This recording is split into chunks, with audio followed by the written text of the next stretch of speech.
કચ્છ જિલ્લામાં બગાયતનો પાક લેતા ખેડૂતો માટે બગાયત વીમા યોજના સરકાર દ્વારા અમલમાં આવેલ છે, ત્યારે તેનો લાભ લેવા માટે ખેડૂતોને અપીલ કરવામાં આવેલ છે। જિલ્લા બગાયત અધિકારીના જણાવ્યા મુજબ કચ્છ જિલ્લામાં બગાયતનો પાક લેતા ખેડૂતો માટે સરકાર દ્વારા ખાસ વીમા યોજના શરૂ કરવામાં આવેલ છે।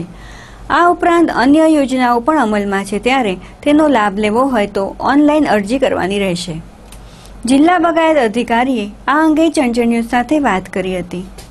બાગાયત ખેડૂતોએ બાગાયત વિભાગની વિવિધ યોજનામાં લાભ લેવો હોય તો એ તમામ ખેડૂતોએ ગુજરાત સરકારની જે www.ikhedut.gujarat.gov. નામની વેબસાઇટ છે એ વેબસાઇટમાં ઓનલાઈન અરજી કરવાની હોય છે અને ઓનલાઈન અરજી કર્યા બાદ એ અરજી નાયબ બાગાયત નિયામકની કચેરી બહુમાળી ભવન ભુજ મધ્યે આપવાની હોય છે।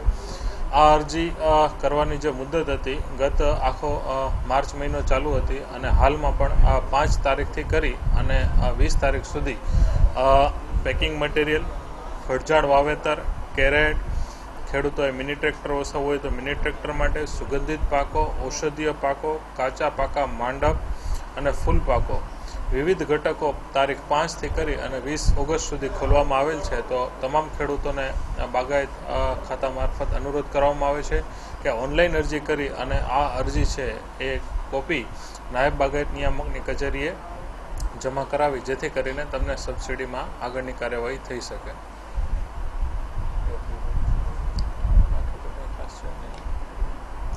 એક આધાર કાર્ડનો લઈ લઈ હાલમાં ભારત સરકાર અને ગુજરાત સરકાર તરફથી જે પણ ખેડૂતોએ ઓનલાઈન અરજી કરેલ હોય તે તમામ ખેડૂતોને વિનંતી છે કે આધાર કાર્ડ ના આપેલા હોય તો નાયબ બાગાયત નિયામકની કચેરીએ આધાર કાર્ડ જમા કરાવવા અને નવા જે અરજી કરે એ અરજી સાથે આધાર કાર્ડ જોડવા।